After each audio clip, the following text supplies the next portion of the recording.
दोस्तों नमस्कार। 4PM network पे और दस्तक पे आप सबका बहुत बहुत स्वागत है।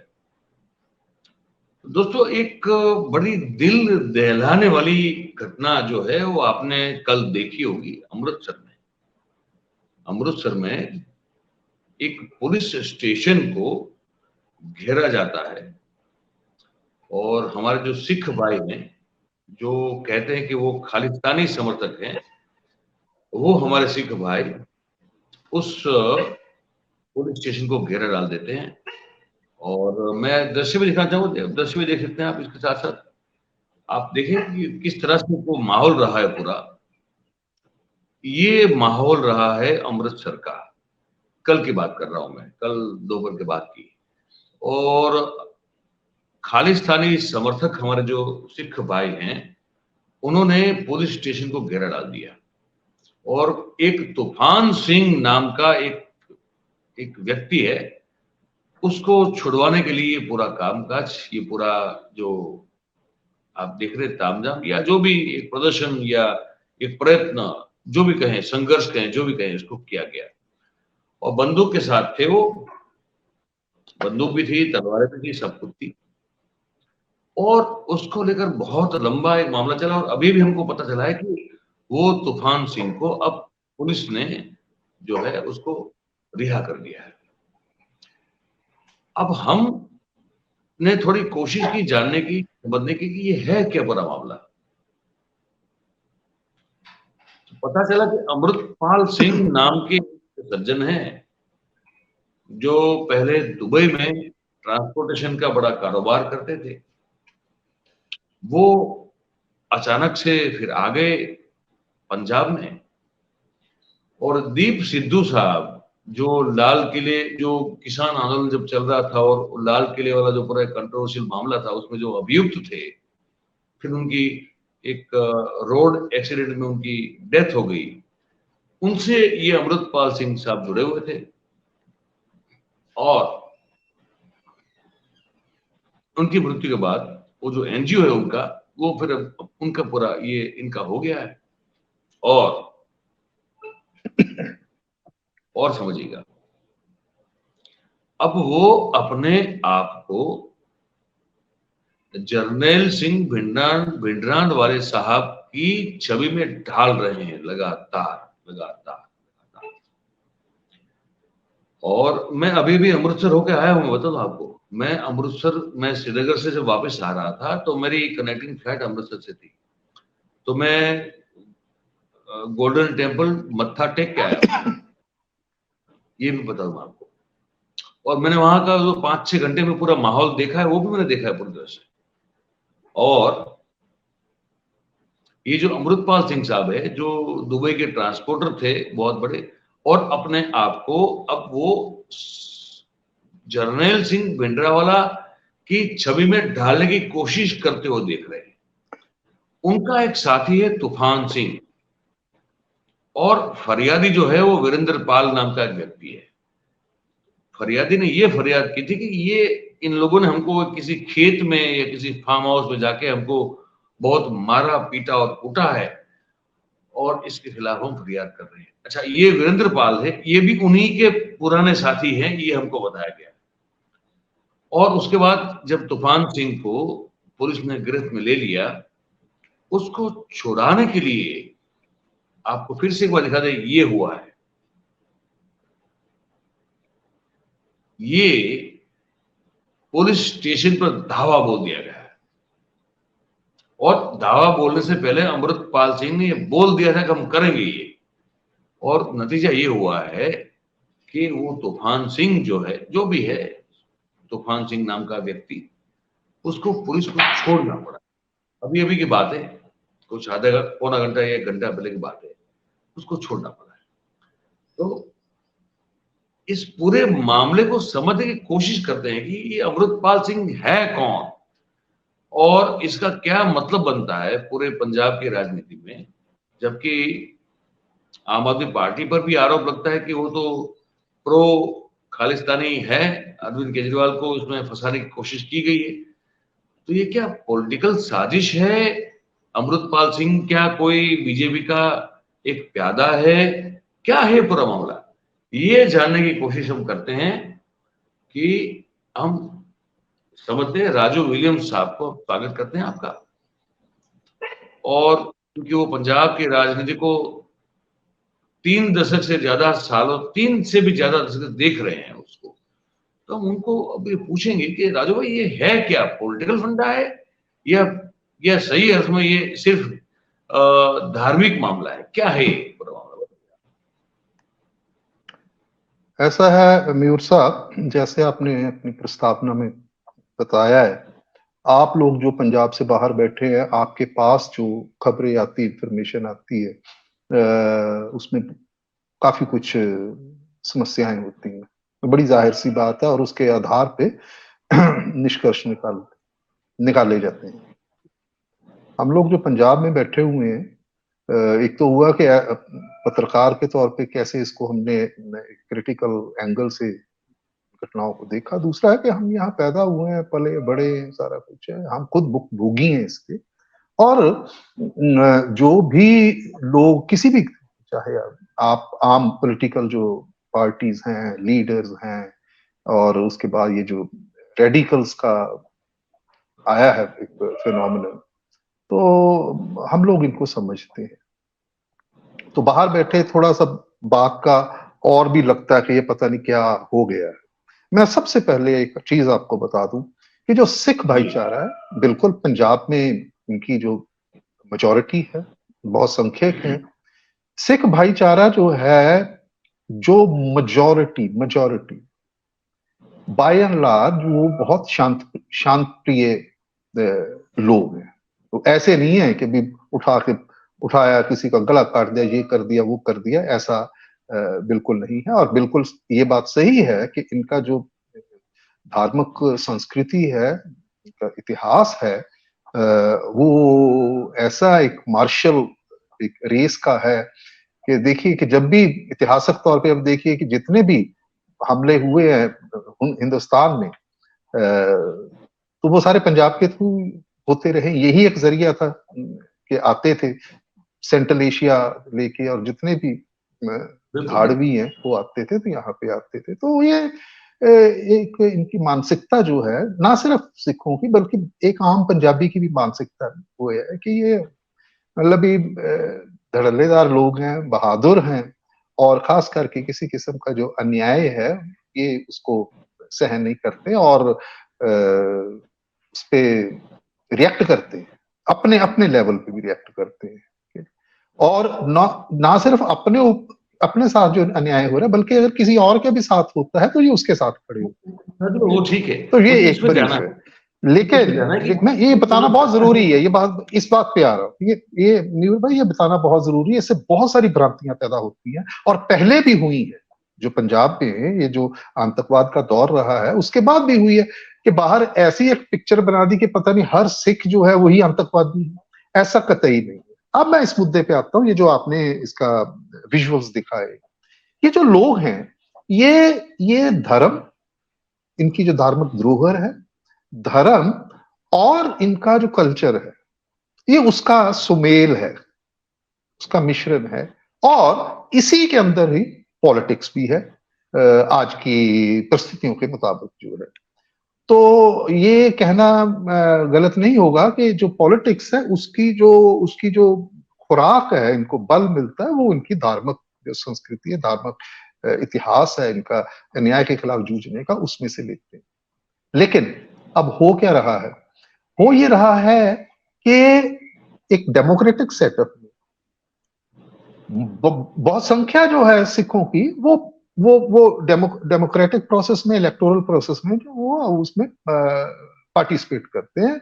इनके अपने, अब देखिए, जब से पंजाब बना है, मुख्यमंत्री हमेशा सिख रहे हैं, कैबिनेट जो है मेजोरिटी सिख भाईचारे के लोगों की है, एमएलए है, दूसरे सारे, बड़ी जाहिर सी बात है।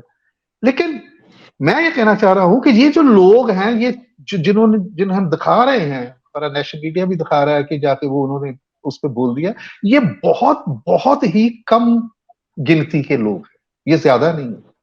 लेकिन चूंकि वो हथियारबंद है, तो वो अपनी बात जो है करवा लेते हैं, मनवा लेते हैं, लेकिन जो दूसरे लोग हैं, आम लोग हैं, सिखों के अंदर ही हैं, वो नहीं रिएक्ट करते। वो कहते हैं कि भैया कोई बात नहीं, अपने आप ये हो जाएगा, या फिर वो इसका एक इलेक्टोरल पॉलिटिकल एक क्या कहते हैं तरीकाकार ढूंढते हैं कि जो इस बात को इंडोर्स नहीं करता इनके तरीकाकार को।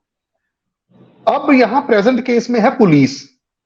पुलिस स्टेट का एक ऑर्गन है, स्टेट मशीनरी का है, लॉ ऑर्डर की व्यवस्था जो उसने कायम रखी। लेकिन यहाँ पे आप देखेंगे कि जब ये लोग आए तो वो पुलिस है, उन्होंने रिएक्ट नहीं किया है, पुलिस की तरफ से कुछ नहीं हुआ, बड़ा एक संयम वर्ता इस्तेमाल हुआ है। और यहां तक के बहुत सारे जो पुलिस वाले हैं उनको चोटें भी लगी, जख्मी हुए हैं, और एक के तो मुंह के ऊपर भी ये तलवार का जो घाव हुआ है। अब मसला ये है कि ये जो स्थिति ये उत्पन्न हुई है, ये क्यों उत्पन्न हुई है? तो मैं ये आपको बताना चाहता हूं कि इससे पहले जो इमीडिएट, अगर हम इसके इतिहास में जाएं तो सन 2015 में गुरु ग्रंथ साहब हैं, उनकी एक बेअदबी हुई है, उनके अंग बोला जाता है उनको, उनके जो पेजेस हैं, तो उनको, क्योंकि वो एक लिविंग गुरु मानते हैं उसको, सिख जो है गुरु ग्रंथ साहब को, तो उसको कुछ शरारती अनसरों ने उनको फाड़ा और ये फरीदकोट डिस्ट्रिक्ट में उसको वो कर दिया, और जो लोगों की भावनाएं जो वो हुई। उसके उपरंत ये हुआ कि वहां पे उन्होंने धरना किया कि ये गलत है, दोषियों को पकड़ा जाए। सिख जो प्रदर्शनकारी थे जिनकी धार्मिक भावनाएं आहत हुई थी, तो पुलिस के द्वारा उधर गोली चलाई गई और 2 व्यक्ति वो मारे गए। अब हुआ क्या कि 2015 से लेके अब तक किसी भी मामले में कोई ऐसा नहीं हुआ है कि वो जो दोषी पकड़े गए उनको सजा। तो ये जो लोग हैं, जो अमृतपाल सिंह वाला जो एलिमेंट है, ये उन राजू भाई, मैं बीच में इसलिए आपको इंटरफेयर कर रहा हूँ, माफ कीजिएगा। कल जो ये पूरा मामला हुआ जिसके दृश्य हम दिखा रहे हैं बार बार, वहां ये भी हुआ है कि ये लोग जो आए पुलिस स्टेशन को घेरने के लिए, तो वहां वो गुरु ग्रंथ साहब को भी पालकी में लेके आ गए थे वहां पे। तो वो वहां पे लेके आ गए तो पुलिस के पास कोई चारा नहीं था कि वो कुछ ऐसा एक्शन ले पाए जिससे, क्योंकि वो गुरु ग्रंथ साहब भी तो थे वहां पे, और सिखों की जो धार्मिक भावना है वो उनसे जुड़ी हुई है। तो गुरु ग्रंथ साहब को अगर कोई नुकसान हो गया, अगर उनको कोई परेशानी हो गई, कुछ छोटा मोटा कुछ हो गया, तो फिर तो बड़ा प्रॉब्लम हो जाएगा। तो पुलिस ने इसलिए सावधानी बरती और पुलिस ने संयम बरता, ये भी हमको बताया जा रहा है। सवाल ये है कि पुलिस ने तो सावधानी बरतनी है, और ये जो लोग हैं, इन जो गुरु ग्रंथ साहब को लेके आए वहां पे, वो सीधा सीधा सा है, उनको भी ये चीज पता है कि अगर ये एक उकसाने वाली बात है कि अगर वो करेंगे, उसको एक तरीके से ढाल बनाया गया है कि अगर कुछ ऐसा होता है तो उससे सिखों की भावनाएं आहत होगी। जैसे कि 2015 से जो मैं बता रहा हूं आपको, कुछ ऐसे इंसिडेंट्स हुए थे कि जिन पे कोई सुनवाई नहीं हुई है, तो उसी का इस्तेमाल किया गया है। और इन लोगों ने, ये जो अमृतपाल सिंह जो हैं, तो वही लोग हैं कि इस बात पे आके वो जो सिख समुदाय है उनके पास भी कोई वो नहीं है कि वो इनका विरोध करे, क्योंकि ये मुद्दा तो भैया ठीक उठा रहे हैं कि क्योंकि भैया आपने कोई एक्शन नहीं लिया उस पर, ठीक है जी। लेकिन सवाल ये पैदा होता है इस पे कि बात सिर्फ कल ये अमृतसर वाला इंसिडेंट की नहीं, ये एक स्थिति ऐसी थी जो लगातार 2015 से बनती आ रही। तो इसके लिए पुलिस जो है, पुलिस का तो कोई रोल नहीं है, पुलिस का तो यही रोल है ना कि भैया वो एक किस्सा हुआ, उनका इंसिडेंट हुआ कि इनके एक व्यक्ति थे, इनके मेंबर से समर्थक थे, उनको पकड़ा गया और किसी ने शिकायत की कि मुझे इन्होंने मार पिटाई की है। उसकी शिकायत के आधार पे उन्होंने उसके अमृतपाल सिंह के समर्थक के ऊपर केस दर्ज कर लिया, और ये कहते, अमृतपाल सिंह जी कहते कि ये गलत हुआ है तो इसको रिहा किया जाए। ये है मसला। तो इसमें जो पुलिस है ना, पुलिस से ये बात पुलिस से शुरू नहीं होती है। सुनिए, ये तो ठीक है। हमको ये समझना है कि अमृतपाल सिंह साहब कौन होते हैं इस देश के कानून से ऊपर, कि जो ये घोषणा कर देते हैं कि ये गलत पकड़ा गया है और अगर आपने नहीं छोड़ा तो हम पुलिस स्टेशन का घेराव कर लेंगे और हम इसको छुड़ा के लेके जाएंगे। और तलवारों और बंदूक के साथ वो आते हैं। और हमने ये भी सुना है कि अमृतपाल सिंह ने अमित शाह साहब को ये कुछ कहा हुआ है कि आप याद कर लीजिए बिजरान वाले साहब को, अगर आपने जब आपने था उनका तो वो इंदिरा गांधी वाला हशर, हाँ इंदिरा गांधी, लेकिन उसके बाद वो पलट भी गए, उसके बाद वो पलट भी गए थे कि मैंने वो धमकी मुझे दी पूरे कि पलट भी गए। हमारे पास टाइम कम है, हमारे पास 15 मिनट बचे अभी। नहीं देखिए, बात ऐसी है कि अगर इस पूरे मामले को समझना है, अमृतपाल कौन देखिए है? अमृतपाल जैसे आपने प्रस्तावना में बताया है कि ये दुबई में ये अमृतसर जिले से संबंध रखते हैं, उनके गांव से, और जैसे कि और भी पंजाबी हैं वो बाहर सेटल हैं, तो इनके परिवार जो हैं वो वहां पे था, अपना दुबई में था और ट्रांसपोर्ट का काम था ये। तो ये इनकी जो रुचि थी वो इस बात की तरफ थी, पॉलिटिकल रुचि थी।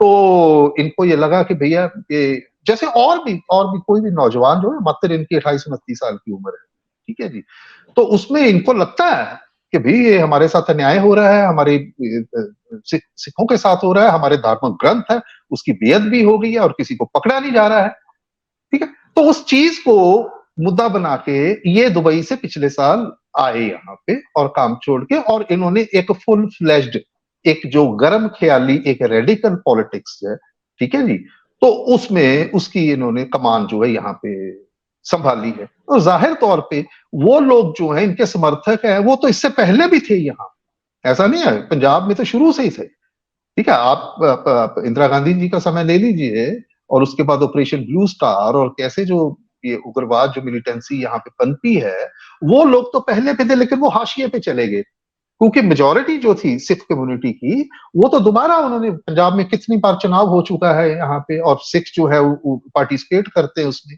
तो ये तो कहते हैं कि भाई मैं, इनकी ये मान्यता है, इनकी जो विचारधारा है वो ये है कि सिख जो है वो भारत में गुलाम है, हमें आजादी चाहिए, ठीक है जी।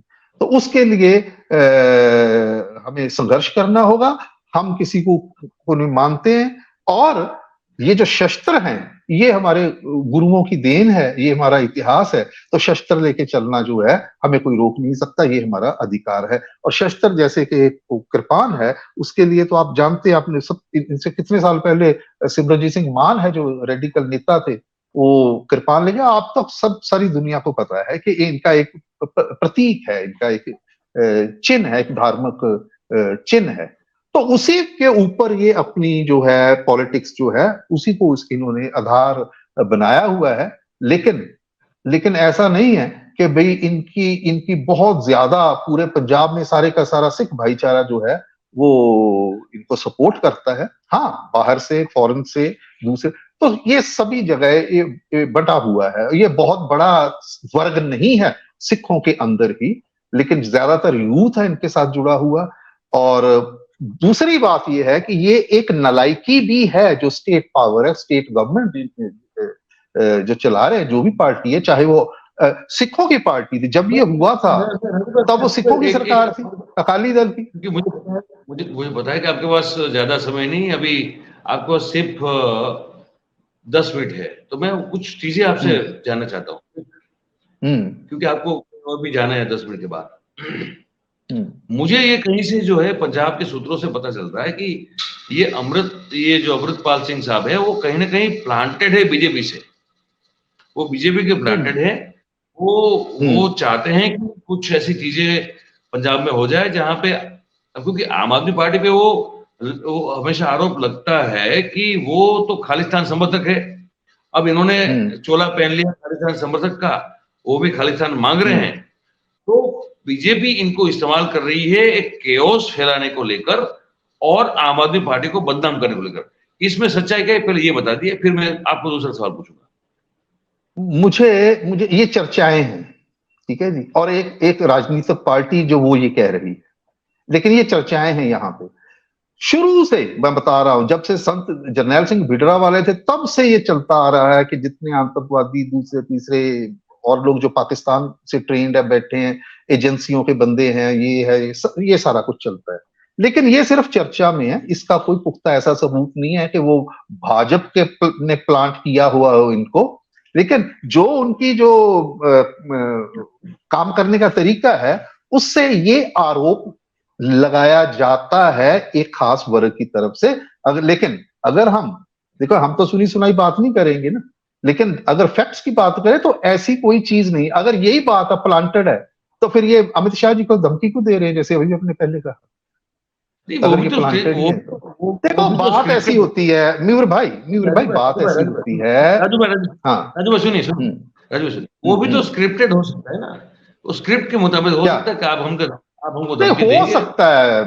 मैं वही तो बात बोल रहा हूं आपको कि ये तो हो सकता है, चर्चाएं हैं। मैं तो पुख्ता बात करता हूं, तथ्यों पे आधारित बात करता हूं। ये तो एक राजनीतिक उसकी तरफ से, मैं ये नहीं, मैं ये बात नहीं वो खारिज नहीं कर रहा हूं कि ऐसा नहीं हो सकता है, लेकिन कुछ आए तो सही ना, सामने तो आए ना जिसपे आप करें। तो अगर अगर अगर मतलब भी वो तथ्य है, तो फिर ये भी तथ्य है। अगर हम इस बात को मान लें कि भैया ये उनका प्लांटेड है, तो ये भी तो तथ्य है ना कि भाई जी अमित शाह को उन्होंने कहा कि भाई वही अशर होगा, मतलब जो इंदिरा गांधी का हुआ था। तो ये भी तो एक तथ्य है, तो उन्होंने बात बोल ली अपने मुंह से, तो उस पर क्यों ना विश्वास करें। मैं ये नहीं कह रहा हूं, देखिए ऐसे जो अभी इतना कुछ हो चुका है और दुनिया के बाकी हिस्सों में भी होता है, तो जो बिहाइंड द सीन जो है एक्टर्स होते हैं, वो तो कभी सामने नहीं आते ना, वो होते हैं।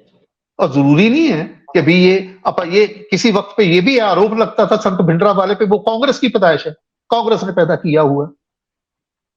ये भी एक चर्चा आज तक चल रही है कि भिंडरावाले कांग्रेस ने पैदा किया था। मैंने ये भी सुना है राजू भाई कि वो अपने आप को जर्नैल सिंह भिंडरावाले की छवि में ढाल रहे हैं, मतलब उसी तरह से वो बात ये करते हैं। उनको देखने वाले जो हैं, उनका ये कहना है कि वो छवि में डाल रहे हैं, लेकिन वो खुद इनकार कर रहे हैं, कोई ऐसा नहीं है। वो खुद इनकार, उनसे पूछा गया, बहुत बार पूछा गया, तो उन्होंने इनकार किया कि ये ऐसा नहीं है। लेकिन जो देखने वाले हैं, उनको ऐसा लगता है कि ये उनकी उनकी उनकी छवि में अपने आप को ढाल रहे हैं। ये सत्य है बात, उनकी छवि में डाल रहे हैं।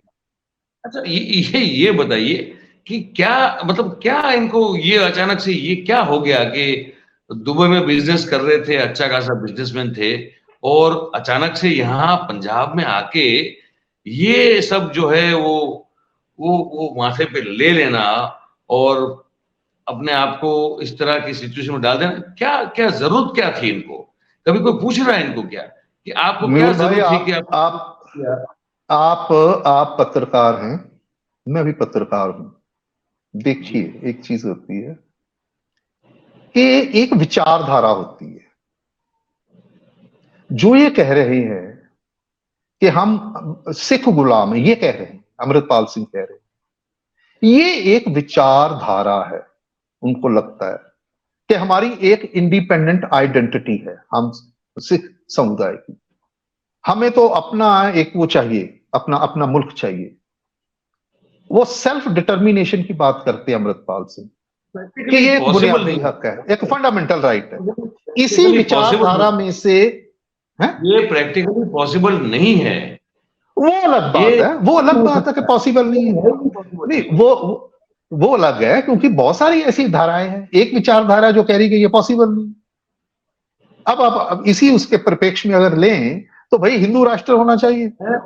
मैं उनकी ये भी तो एक विचारधारा है। सुनिए, मैं उनकी डिमांड को सर आंखों पे रख के ये कह रहा हूं कि भाई आप चाहते हैं ठीक है, लेकिन कैसे सर्वाइव कर पाओगे आप? आपके पास एक देश होना चाहिए, बहुत सारी चीजें होनी चाहिए। अगर आपके पास नहीं है तो फिर आप नहीं सर्वाइव कर पाओगे, इसलिए पॉसिबल नहीं है, मैं ये कह रहा हूं। अब मैं इसीलिए तो कह रहा हूं कि विचारधारा है। आप जितना मर्जी कह लें, आप समझा लें, वो नहीं, वो अड़िग गए इस बात पे। अगर ऐसा इतना आसान होता काम तो फिर तो मसला ही कोई नहीं था। तो उनकी एक विचार, उनको लगता है कि नहीं ऐसा ही है, मैं तो ऐसा ही करूंगा, हम तो ऐसा ही। और ये अकेले नहीं है, एक वर्ग है। लेकिन जैसे मैंने पहले कहा कि सिखों में एक बहुत छोटा सा वर्ग है, ये बहुत छोटा, बेहद छोटा, 3 करोड़ की आबादी है पूरे पंजाब की, उसमें से मेजोरिटी सिखों की है। तो सभी सिख तो नहीं है।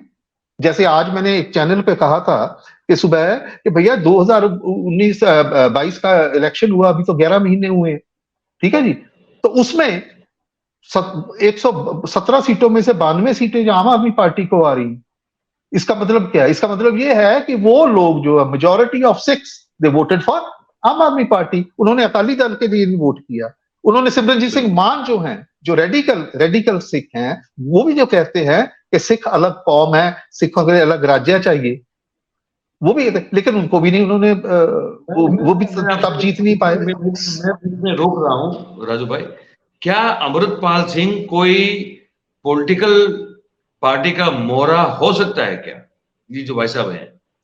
नहीं, मैं ये बात को नहीं मानता हूं, तीन फुटी का मोहरा। वो तो सेल्फ ड्रिवन है। इनका जब ये वहां से आए दुबई से, तो इनका कोई राजनीतिक इतिहास नहीं है, नहीं तो अभी तक हमारी केंद्रीय एजेंसी तो निकाल लेती। नहीं, ठीक है, हमको ये 29 बता, साल के हैं ये किसी ने एक ये धारा बताया, है। हमको किसी ने ये बताया है कि वो कुछ हमारी सेंट्रल एजेंसीज के प्यादे हैं, ये बताया गया हमको आज कि वो हैं। नहीं, जिन्होंने बताया मैं आपको पहले भी बोला कि ये एक समझ है, यहाँ पे एक चर्चा है, ठीक है जी, कि ये उनके प्यादे हैं या हो सकते हैं। ये तो अपना गणित है ना, हम कह रहे हैं वो किस बात पे, किस आधार पे कह रहे हैं, क्योंकि इनके जो एक्शन है वो इस तरीके के हैं। जो पार्टी अभी सरकार में है, आम आदमी पार्टी, वो तो बिल्कुल कहेगी, क्योंकि इनके जो एक्शन ऐसे हैं कि जो एक लॉ एंड ऑर्डर की एक व्यवस्था है, उसको उसको भंग करते हैं, उसको डिस्टर्ब करते हैं। तो उनका ये, और वहां पे भाजपा और आम आदमी पार्टी का एक वो चल रहा है, अब दिल्ली में क्या चल रहा है, ठीक है जी। तो उनका तो ये, उनका तो कहना है कि भाई, वो तो कहेंगे कि हाँ भाई, ये तो इसलिए है क्योंकि इससे हमारी सरकार के लिए मुश्किलें पैदा करनी है, लॉ एंड ऑर्डर के लिए पैदा करनी है, इसलिए वो इनको उनके साथ जोड़ते हैं।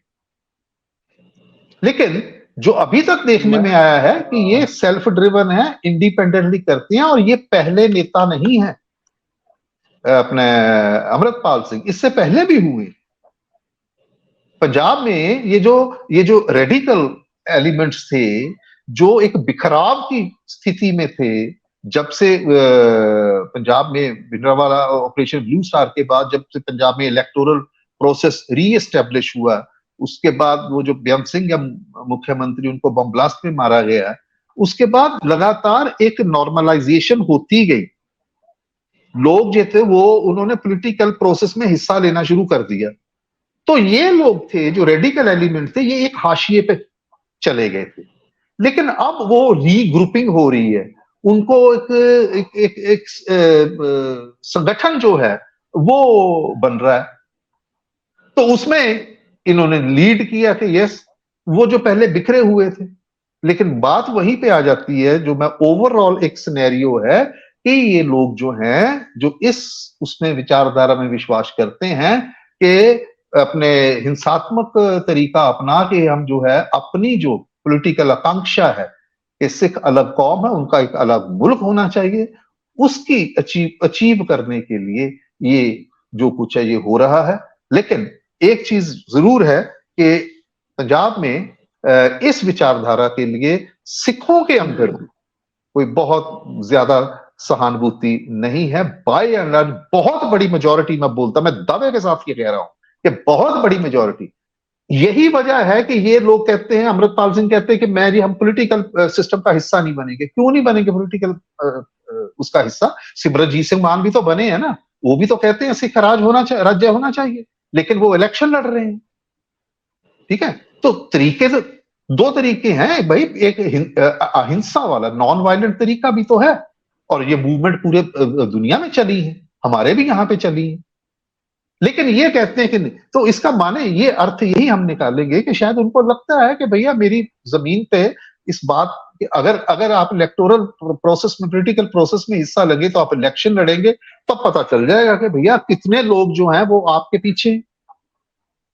तो शायद ये वजह हो सकती है कि ये चाहते नहीं है कि पॉलिटिकल प्रोसेस में हिस्सा लें, इसीलिए वो उसका वायलेंस का जो है वो इस्तेमाल जो है वो कर रहे हैं।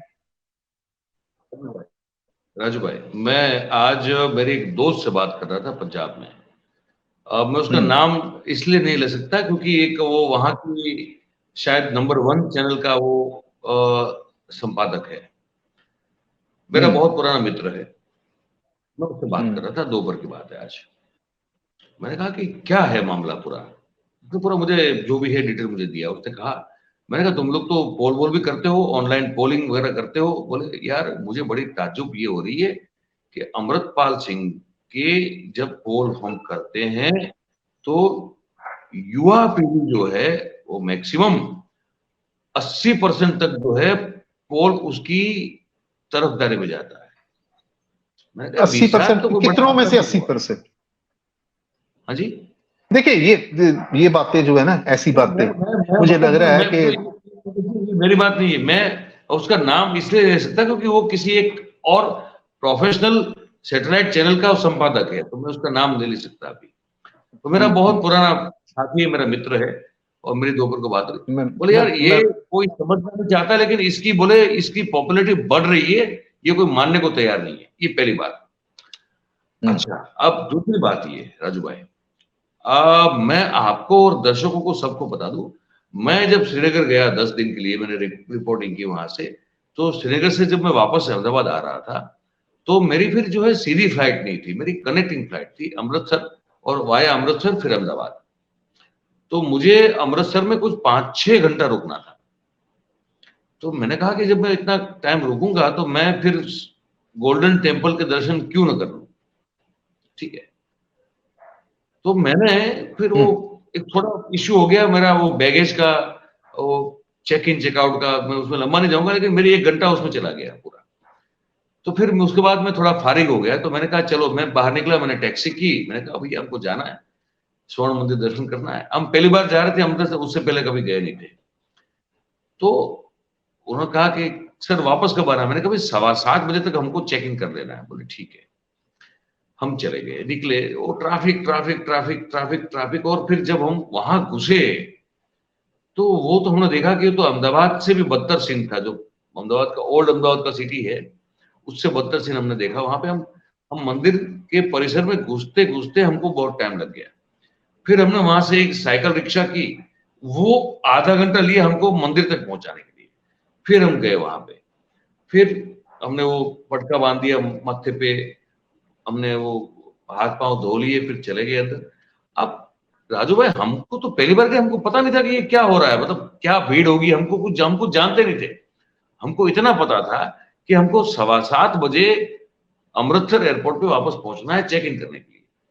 अब जब हम ग्रंथ साहब की, गुरु ग्रंथ साहब की दर्शन के लिए लाइन में जब वो घुस गए ना, तब तब कुछ बजे थे 5:30 या पौने 6 आसपास। ठीक है। और हमने फिर जो देखा आगे, भीड़ जो देखी, हमने कहा कि यहां तो हम 1 घंटे से पहले पहुंच ही नहीं पाएंगे, कैसे करेंगे हम। आपको हमको तो निकल जाना चाहिए था फिर आधे घंटे में। हमने कहा ये होगा नहीं।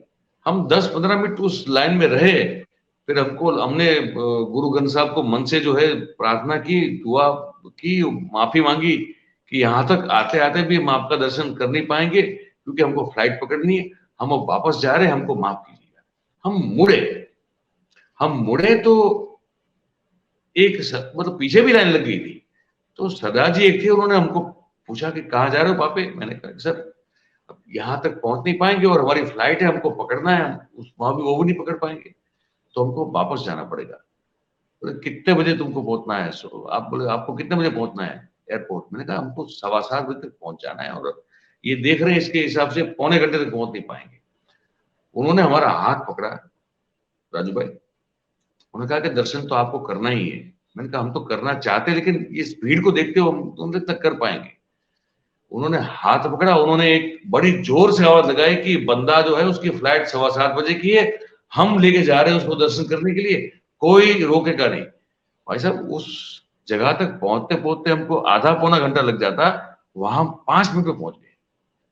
उन्होंने हमारा हाथ छोड़ा नहीं, उन्होंने पकड़ के रखा। हमने ग्रंथ साहब का दर्शन किया, हमने अमृत सरोवर से पानी, जो जल है वो भी, उसका स्वाद भी हमने, जो पान उसका भी किया, और हमको बाहर तक छोड़ के आए। हमने ये देखा राजू भाई इस पूरी यात्रा में कि अगर धार्मिक रूप से अगर कोई सही में कट्टर है, कट्टर में गलत शब्द में नहीं कह रहा हूं, it is not in negative term, मैं इसको पॉजिटिव टर्म में कह रहा हूं।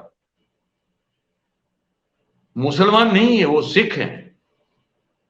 मतलब कि एक बंदा जिसको आप जानते नहीं है, जो ग्रंथ साहिब का दर्शन करने के लिए आया है और उसको लगता है कि वो कर नहीं पाएगा, वो वापस जा रहा है, एक सरदार जी हाथ पकड़ते हैं, भाई साहब उस भीड़ के समंदर से हमको पार निकाल के लेके जाते हैं और दर्शन करवाते हैं और वहां बाहर तक छोड़ के आते हैं।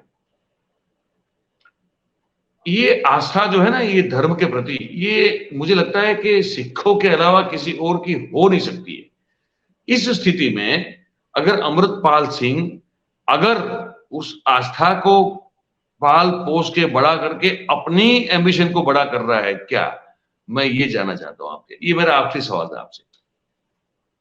देखिए, इसमें आपने पूछा कि वो अपनी एम्बिशन, अब उसकी एम्बिशन क्या है? वो जो सामने आ रही है, जो या तो वो खुद बता रहे हैं, क्योंकि हम तो कोई वो नहीं है ना, किसी के अंदर भीतर घुस के मन की बात जानने वाला, वो तो ऐसी शक्तियां तो मेरे पास भी नहीं है।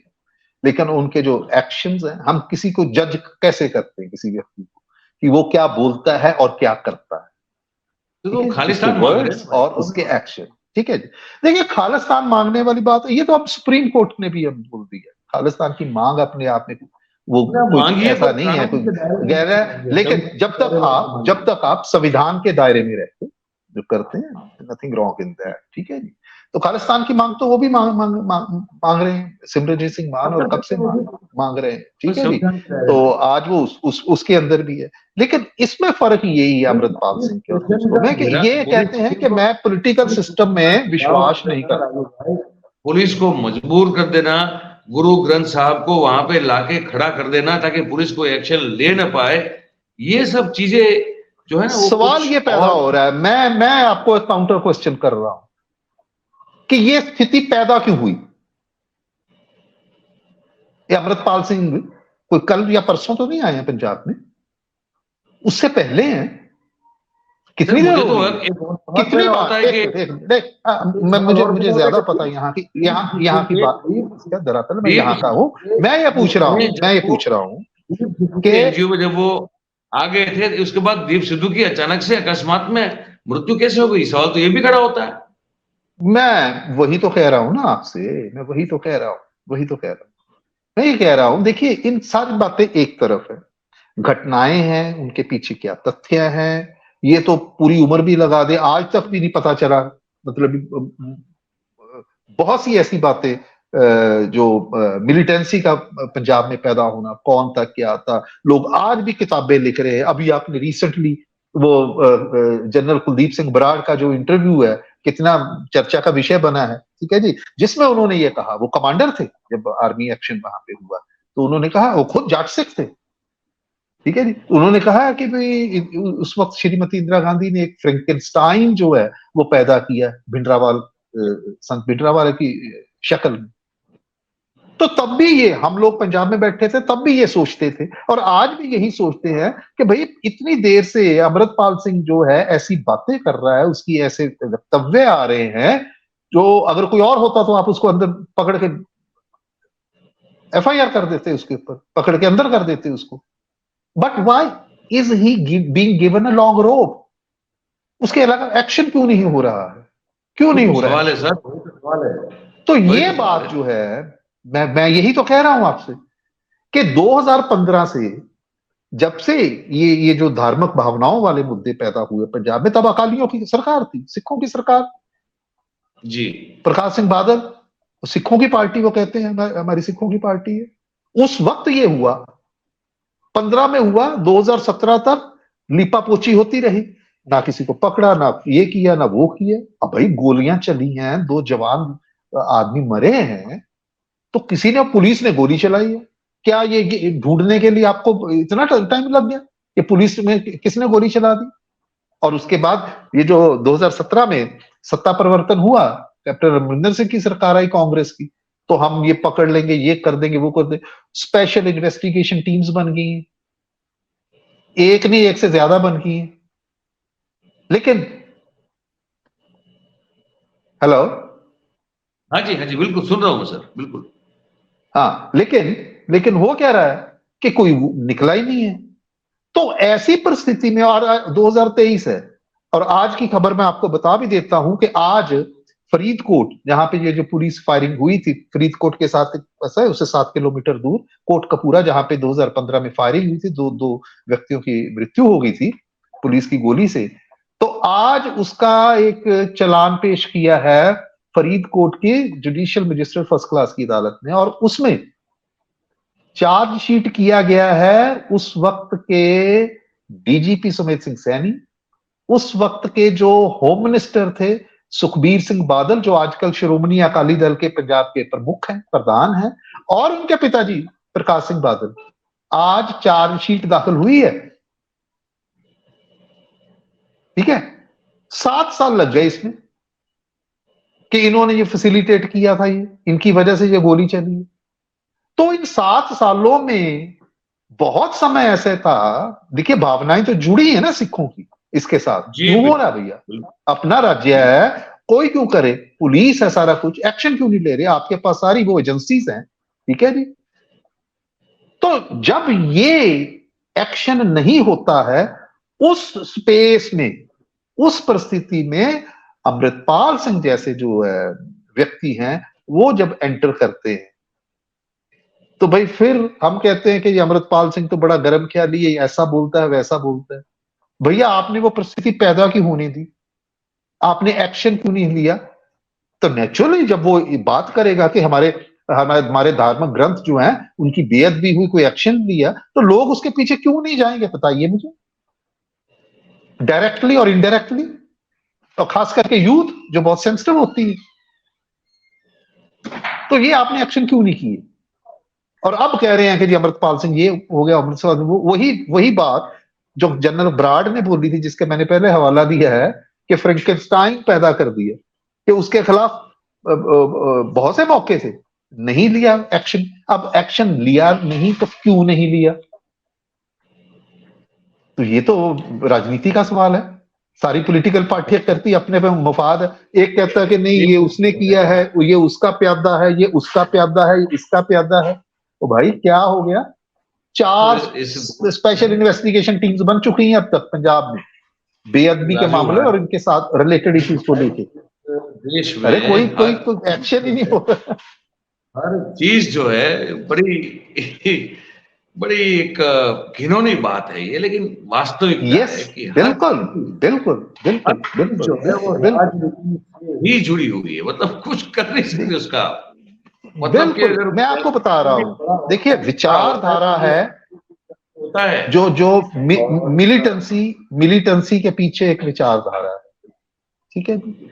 ये विचारधारा हमेशा रहेगी, लेकिन जब ऐसी परिस्थितियां आती हैं, तो वो लोग जो इस विचारधारा को मानने और आगे बढ़ाने वाले हैं, उनको मौका मिलता है।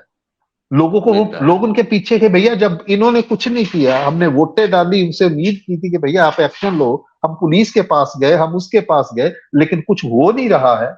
अजी सीबीआई को वो दे दे जी, उसको दे दे जी, हाँ तो वो एक बार फिर जांच जो शुरू है, होती है, 10 साल जांच खत्म नहीं होती है, तब ऐसे मतलब कि फिर जो ऐसे लोगों को मौका मिलता है। मिल जाता है, मतलब कि फिर से जैसे एक बार जनरल सिंह भिंडरावाला साहब थे, अब हो सकता है कि वो अमृतपाल सिंह साहब है जिनको मौका मिला हुआ है। अब उसके पीछे लोग क्या पॉलिटिकल सिनेरियो है, क्या नहीं, नहीं है, देखिए हम वही नहीं चीज है ना, जानते। लेकिन लोग जो है, लोग तो फिर ये यही कहेंगे ना कि भैया वही समय हाँ वापस आ रहा है। जब आप हाँ, समय वही रहते इलाज नहीं करेंगे, तो मर्ज तो बढ़ेगा बढ़ेगा कि नहीं? तो बढ़ेगा। ये अमृतपाल नहीं होगा।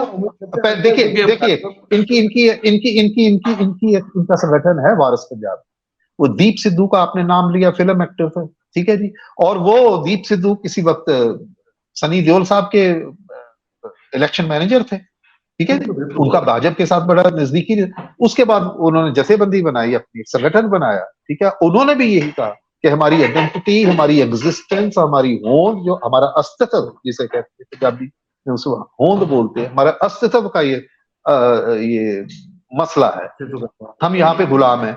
उनकी उनकी डेथ हो जाती है एक्सीडेंट में, और उसके बाद जगह खाली होती है, तो ये अगर अमृतपाल नहीं होंगे तो कोई और आ जाएगा। उससे पहले वो उनके एनजीओ में घुस चुके होते हैं, उसके मैं बाद वही उनकी तो डेथ कह रहा होती हूं। है और फिर वो हाँ, एनजीओ को तो कर लेते हैं। ये बड़ी मजेदार बात है तो उस वक्त, सर। हाँ, तो कोई और आ जाएगा, इसमें इसमें क्या है। लेकिन सवाल है कि अपनी जो नलायकी है, पॉलिटिकल क्लास की नलायकी है, कोई भी पार्टी रही हो, वो सारे का सारा इसके ऊपर बांध दे आप कि अमृतपाल सिंह है जी, ये अच्छा बलि का बकरा बना दिया पुलिस वालों को।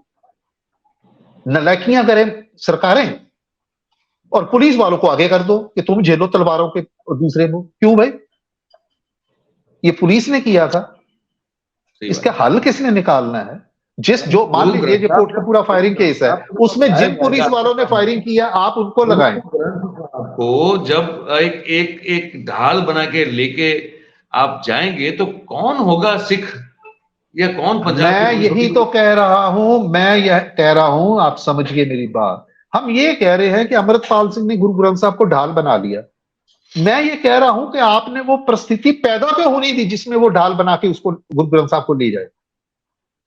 मैं ये बात कर रहा हूं, उस पे कोई नहीं चलिए जा सर, रहा है। अब समय समय समय अब बहुत हो गया है, ऑलमोस्ट मोर देन धन्यवाद। 45 मिनट। और आपने आपने अपने अपने शेड्यूल से ज्यादा टाइम दे दिया है, तो मैं आपका आपका धन्यवाद करता हूँ। इशू है, ये इशू ही ऐसा है। लेकिन मैं ये बात आपके मन से ये कहना चाह रहा हूं कि जो सिख लोग हैं, बेहद शांति प्रिय लोग हैं। ये हिंसा वाला काम नहीं है, ये एक वर्ग है बहुत छोटा, मामूली। उनकी गिनती कुछ सैकड़े या कुछ हजारों में हो सकती है, ठीक है। उनके इस एक्शन के बिना के ऊपर पूरी कम्युनिटी के बाद का एक की छवि बनाना, ये बिल्कुल गलत है। इन्होंने पहले भोगा है, तो ये गलत बात है। ये गलत बात है, बिल्कुल बिल्कुल सर, बिल्कुल। आपका बहुत बहुत शुक्रिया सर। आपने मुझे धन्यवाद। बताया कहीं और जुड़ना है तो प्लीज यू कैन हाँ, जो। बिल्कुल बिल्कुल बिल्कुल। आपको बहुत बहुत शुक्रिया। और धन्यवाद। मैं फिर अपने दर्शकों से बात करके फिर इस कार्यक्रम को खत्म करूंगा। तो धन्यवाद। दोस्तों, ये राजू विलियम साहब थे, और जैसे आपने सुना कि वो कह रहे थे कि कुछ लोगों की वजह से एक पूरी कम्युनिटी को बदनाम नहीं किया जा सकता। और अमृतपाल सिंह साहब जो है उसको लेकर बहुत सारी बातें हो सकती है, बहुत सारे उनके उनको लेकर बहुत सारे कयास लगाए जा रहे हैं कि क्या ये बीजेपी के द्वारा प्लांटेड व्यक्ति हैं पंजाब में, या फिर ये सेंट्रल एजेंसीज के द्वारा प्लांटेड व्यक्ति हैं पंजाब में, या फिर ये सही में अपने धर्म को लेकर उनके मन में अचानक से कोई एक जागृति आ गई और वो आ गए वहां पे, वो साहब है। वो एक अभी डिबेट का सब्जेक्ट है। लेकिन जिस तरह से अपने साथी तूफान सिंह नाम के साथी को छुड़ाने की ओर लेकर उन्होंने अपने समर्थकों के साथ तलवारों और बंदूकों के साथ जिस तरह से अमृतसर के पुलिस थाने का घेराव किया और कानून और व्यवस्था को एक तरह से गिरफ्त में ले लिया, और मजबूर होके पंजाब पुलिस को उनके साथी तूफान सिंह को छोड़ना पड़ा। मैं इतना कह सकता हूं भाई साहब, ये कोई ठीक बात नहीं है। ये पंजाब के लिए भी ठीक बात नहीं है, मैं इतना कह सकता हूं। बाकी आप सब लोग समझदार हैं। हम हरेक की भावना का, हरेक की इच्छाओं का आदर करते हैं, सम्मान करते हैं, लेकिन जो तरीका इस्तेमाल किया गया है वो ठीक नहीं है। तो इतना कहते हुए बस आपसे यही एक गुजारिश करना चाहते हैं कि अगर ये कार्यक्रम आपको अच्छा लगता है तो इस पर कमेंट जरूर करें आप, और लाइक करें अच्छा लगता है तो, और अच्छा लगता है तो फिर शेयर करें लोगों के साथ, अपने दोस्तों, रिश्तेदारों, अपने जो भी ग्रुप सर्कल के लोग हैं उनके साथ, और सब्सक्राइब करें और करवाएं। बस यही आपसे गुजारिश है, और सबके स्वास्थ्य की अच्छी कामना के साथ इस कार्यक्रम को हम अभी समाप्त करने जा रहे हैं। जो भी हमारे साथ जुड़े आप सबका बहुत बहुत धन्यवाद, और जो आगे देखने वाले उनका बहुत बहुत स्वागत और धन्यवाद दोनों। बहुत बहुत शुक्रिया आप सबका। Thank you very much. नमस्कार।